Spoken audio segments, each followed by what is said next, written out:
Oh, Pierce, where have you been? How come you haven't tweeted all weekend? Hey, look, all right, this may come to surprise to you, okay? But look, I was in a wedding, so I was a little bit busy this weekend, all right? Don't mind me. I'm out here having friends. Some of you probably doubt that for probably good reason because I watch a lot of sports and I tweet a lot of nonsense and I genuinely don't do much other than watch sports and work. But look, I was a groomsman. Get off me, okay? I have friends. I have like four. So you know what? That's what I was doing this weekend. So I wasn't tweeting about the Edmonton Oilers, all right? Happy Memorial Day. Let's get to the podcast.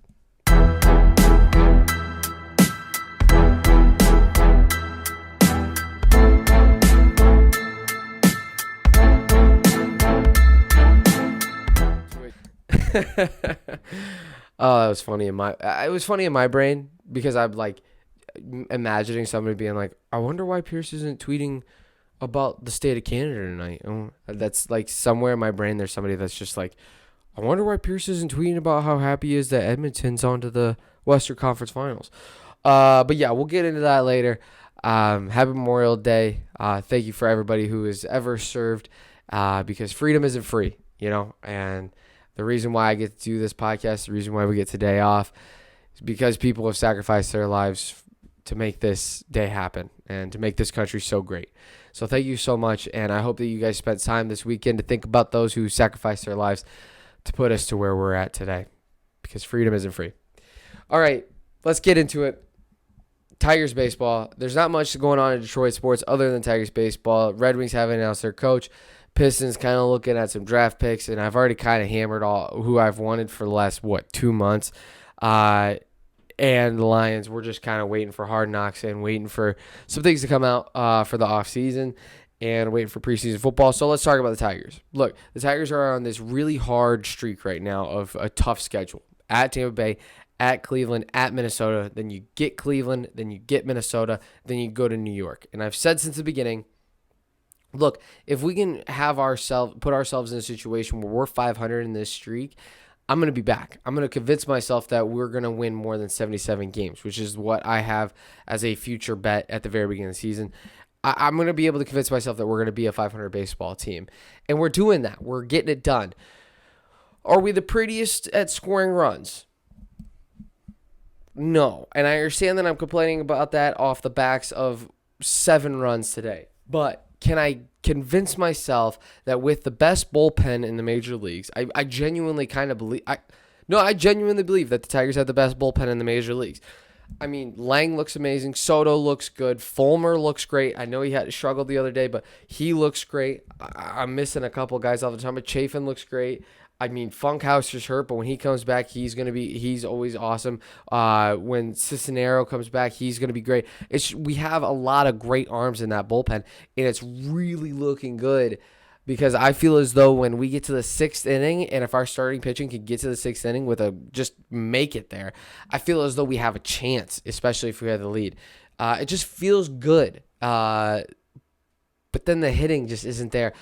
There's a part of me that's like, Austin Meadows, if he can get over what's going on with him, because vertigo is a very serious deal. If he can figure out how to get back on the baseball field, if Javi Baez can stop swinging at just pitches out of the zone, Javi Baez is never going to do that. That's ridiculous. But if Robbie Grossman can piece some things together, if Riley Green can come back in a couple of weeks and he can start figuring out a rookie of the year campaign, Torkelson can start figuring it out again. I feel as though this offense can start really rolling the ball, and all of a sudden we're going to be like an 82-win team, which is all we can really ask for, especially since we've caught the injury bug and we can't hit worth a dang. I'm convincing myself that we're a 500 team, and I know I'm crazy. I know it. I feel as though as long as I know it, it's okay. Oh, and I forgot Joe Jimenez. He's been fantastic. But look, Tigers, 18-29 as of right now. Did I expect that going into June? No, I didn't. I really didn't. But can we be 9 games better than 500 on the rest of the way? Yes, I really genuinely think so. And especially with this pitching, I think a lot of things are possible. We're not going to make the playoffs. That's not what I'm saying. I've already crumpled that idea up and thrown it away. But we just need 500 baseball so that going into next year, we have a little bit extra hope. But yeah, no more other Detroit sports after that because there's just not much going on other than the Tigers baseball because none of us are in the playoffs. And it sucks. I was explaining to somebody the other day. They're like, I was talking to my Minnesota friend. I have a lot of Minnesota fan friends, and they understand what I'm going through. And I was talking, and somebody was like, "Oh, being a Detroit fan is not as bad as being a Minnesota fan." And they don't know sports, that well. But I explained to them, I was like, "Look, you have to understand that there was one year where each Detroit sports team had a top 5 pick, and then they stopped talking." Look, just saying, it's been worse than this, and it's getting better in every single sport. It clearly is. It clearly is getting better. All right. That's it for Detroit sports. Huge weekend over there in Europe. So let's get to it. To my favorite segment, the European Minute, starting now. Checo wins Monaco. I'm so happy for him. I love Checo. A couple things about Monaco, though. First off, the race director sucked, and they kind of ruined it at the beginning. I wanted him to race in the rain, but it turns out it was still a fun race because of strategy. They just needed to make the streets wider, there was a turn. You just got to make it straight just so there's more spaces to pass. Real Madrid wins Champions League. I'm happy for him I'm happy for him. It's just another one. I really didn't care about which team won. I mean, they've both won it so many times. I guess I'm rooting for Real Madrid, but not by much. Maybe Liverpool. I don't really care. Happy for Real Madrid, though. Nottingham Forest wins the championship, the English championship playoff to go into the Premier League. And let me tell you something, that is such an electric game every single year. This is a $100 million game. Nottingham Forest, with the ugliest manager I've ever seen in my life, wins the championship, and they go on to the Premier League, and they gain $100 more million. And that has been your European Minute. I'm serious. Look him up. Steve Cooper, I think his name is. Steve Cooper of Nottingham Forest. Shout out to my man's Eric, who got me into rooting for Burnley, and now he's got me rooting for Nottingham Forest because they've got the ugliest manager in the whole entire world. But hey, shout out to that guy. He is go Nottingham Forest, all right? Oh, Pierce, you went over your European Minute on Memorial Day, and you're wearing a USA t-shirt. You know what? Chill out, okay? All right, going on to the NHL Playoffs. Rangers tonight win Game 7 handedly in Carolina. That was extremely surprising. I predicted them to make the Stanley Cup Finals after the last round because, I've screwed it all up from there. But look, Rangers, Tampa Bay, Edmonton versus the Avs. Tampa Bay, golly, whoever built that Tampa Bay team has done a real good job. I don't know who built that Tampa Bay team. Whoever did it, I'd hire him in a heartbeat. How do I feel? I feel like after last round, I predicted that it was going to be the Rangers versus Edmonton in the Stanley Cup Finals. And now, Rangers and Edmonton are still alive. But I'm just saying, I'm the underdog in both rounds, and I still feel pretty good about it. I think Tampa Bay is so good, and they're so well coached, and they're so experienced. I just feel like the Rangers have like this kind of team of destiny thing to them that I don't know. It's just going to be weird. I feel like they're going to make the Stanley Cup Finals and lose to either Edmonton or the Avs. Whereas if Tampa Bay wins, they could beat Edmonton or the Avs. I just feel like the Rangers are dumb enough to beat the Tampa Bay Lightning. I don't know why. It's just a dumb thought. There's no basis behind it. I just feel like they can do it. Even though Tampa Bay is obviously as good as it gets. But I think they can beat them in 7. I think the Rangers take them to 7, and I think they beat them in 7. Edmonton versus the Avs. It'll be a very interesting game. I think this will be a very interesting series as well. I think this will also, honestly, I think both series are going to go 7 games. And I think Connor McDavid versus Nathan McKinnon is going to be such an interesting matchup. And I think Connor McDavid is so good and so electric that he can carry them also to the Stanley Cup Finals. I think it is going to be Rangers Edmonton. I still like it, and I still like both of those series to go 7. I just think Connor McDavid is so beautiful to watch. He's like it's almost like art when he walks onto the ice. He's just so gracious and so beautiful, and he always ends up in the right spot, it feels like. that it's so hard to pick against them. But I think the three best players in the NHL are going to be on the ice in those Western Conference Finals, and I think it's going to be hard. It's going to be hard for Edmonton to win, but I think they can do it. The problem that Edmonton has is they have that crappy goalkeeper, Smith.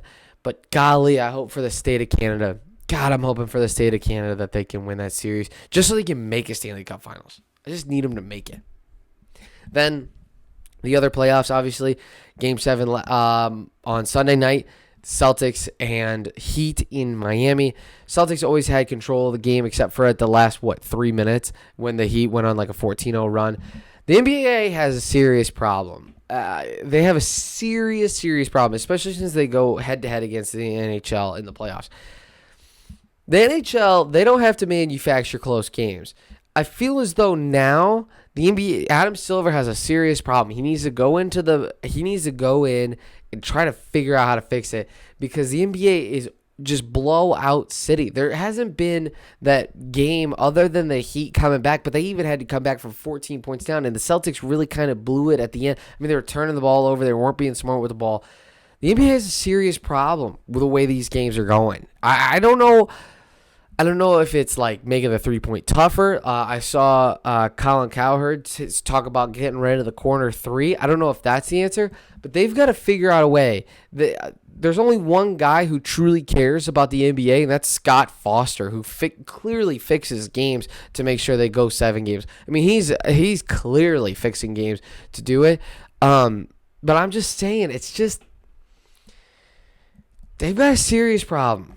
They have a very, very serious problem because it's just not fun to watch. I haven't watched it as much as the NHL, and I'm their core demographic. At least I think I am. Well, everybody thinks they're their core demographic, but I'm just saying it's just the NHL going on right there, and all of those games are pretty good except for tonight against Rangers Carolina. They're all pretty freaking fun to watch. I'll be interested. But yeah, Celtics always had it in control. They were always gonna. I picked them to win the East. I feel good about them to win the East, but those damn Warriors, man, they're back. Warriors are back, and they're gonna win this stupid series in 5 or 6. They're just so good. I mean, Steph Curry, Draymond Green, Klay Thompson, and now you add Poole. That's pretty freaking good. It's pretty freaking good. They're pretty tough. It's a dynasty. What they've built is a dynasty, and they're going to win in 6 at the latest. The latest they're going to win in 6. Yeah, give me Warriors in 6. Then also, speaking about racing, going back to F1, Indy 500, always a fun race. Great end of the race. Ericsson with an absolute masterclass in those last 2 laps. Indy 500, a great race, always fun to watch. Those things are just, 224 miles an hour, 223 miles an hour. Unbelievable how fast those things go. They're like they're like rockets. Spaceships in my mind don't really go fast, but how do you get up in but they're like rockets, man. Great end of the race. Ericsson did all the right things to figure that thing out. Serpentine, and got the inside. What a freaking race. And I'd love to go to the Indy 500. I've been to the Brickyard. Indy 500 is on the bucket list. I wouldn't want to go to Snake Pit. That Snake Pit. If you didn't watch the Indy 500, they have like this concert that's in the middle of the field, in like the middle of the grandstand, and it's just like, whew, everybody's shirtless. It just looks terrible. I'm sorry, it just does. That's how I knew I got old. I looked at the Snake Pit. There's a concert. Everybody's sweating and everybody's shirtless, and I was like, that looks miserable. And then I looked at myself in the mirror and I was like, you're old. But yeah, back to the point. Indy 500, great race, always fun, always cool to watch them down the milk. That's always a fun time. All right, College World Series, college baseball is. They announced the bracket today. I'm obviously. Let me get my hat on. Let me get my LSU hat on. Beginning of the season, I haven't tweeted about it as much as I would have liked to, but I've watched all of. I think I want to say like. I want to say like most of their games I've watched. I'm a big LSU guy. They can't pitch, which makes them fun. They can hit. They got some MLB. They got some MLB prospects. Dylan Cruz, who I really, really like. They've got Trey Morgan, who I really like, who won SEC. I think defensive. Did he win defensive player of the year? I think. Who cares? You don't care. College World Series is here, LSU's in it. I've got ECU as a dark horse, but I've been told by somebody on the team that I'm not allowed to pick them because I'm such a jinx, so I'm not picking ECU as a dark horse. Wink, wink, nudge, nudge. But I like where LSU is at. I mean, they're playing Southern Miss, and then they play Miami. That if Miami would advance in their bracket, I like where LSU's at, and I have them to win the national championship. So we'll see. We'll see where that goes. But for me, here are the teams that are going to make it to Omaha in my mind. I think Tennessee makes it out. Let me get the bracket out. I think Tennessee's going to make it out. I think they're going to be tough. I think it's going to be tough against Campbell and Texas Tech, but I think they're going to make it out. Then I've got Texas. I think Texas is going to have trouble against Dallas Baptist and obviously Eastern Carolina, but I think Texas figures it out. I think they have the best roster, so I really like Texas to get out of there. You never want to pick just all regional hosts because there's a couple of teams that figure out a way to get to the Omaha, and those teams are usually kind of a team that has had success in the past and made it to Omaha. Where I like Michigan, I think they're hot. I think they could get out of that Louisville regional. Give me TCU to make it to Omaha out of that little pod, and then give me Florida to beat out Virginia Tech. Then on the other side, Stanford's too strong, and I think they've got an easy. I think they have an easy road to the throughout their super regionals, and then. Arkansas started off the year as the number one team. They have the talent. They have the coach. I like them getting out of their super regional, beating Oklahoma State and beating Georgia or North Carolina. I don't think either of those teams. I think it's down to Arkansas and Oklahoma State to make it out of the super regional. Then obviously I've got LSU beating out Miami. Then in the bottom right, Auburn has really not been there. They were kind of surprised to get through the regional. Give me UCLA to beat out Auburn, and give me Vandy and Oregon State. Give me Oregon State, but give me UCLA to beat Oregon State. Those are my teams to make the College World Series. And you know what? God, if LSU would just make it to the national championship, I might make that flight. I might. No, I'm not. No, I'm not, because the Tigers are going to be here in Arizona. I'm not going to be able to make it. But look, LSU, I need ya. Make a run, baby. Just make one run for me. Make one run for me. All right, final thoughts. I alluded to it earlier. I just got back from a wedding. I was in Omaha for a wedding, and they did an overbooking, and they had a deal. My wife and I got $1,200. $1,200. There's gonna be somebody here that's actually gonna care about this because like everybody loves a good deal. Let me tell you something. $1,200 between the two of us. Just telling you. Take that deal. And we only had to be booked an hour later. Just saying. It's a good deal.